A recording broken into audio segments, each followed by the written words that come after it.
ang Correct. Arabica po, ito yung ginagamit nung yung sikat na coffee shop na kung saan tayo nagkakapelis. Yan yung Oo, ginagamit ayun pala, nila. puro Arabica. Arabica. Yung Batangas, ang pinoproduce ang Robusta. Masarap din yun, kaya lang mas Oo. matapang kasi yung Robusta. Yung Arabica daw parang saktong-sakto lang.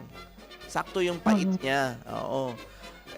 Maganda rin yung masarap din yung Robusta. Pero Robusta. kanya-kanya kasing taste yan pag coffee lover Oo. ka, alam mo, malalaman mo kung tunay na kang coffee lover po, malalasahan mo yung pagkakaiba ng kape. Mm.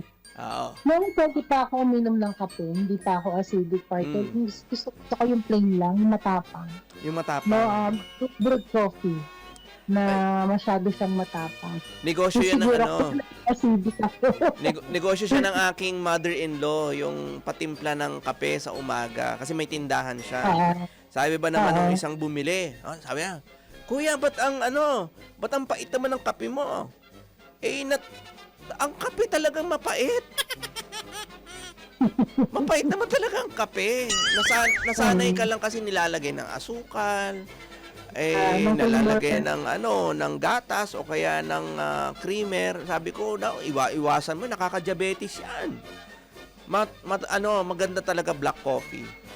Maganda ang black Correct. coffee. Oh.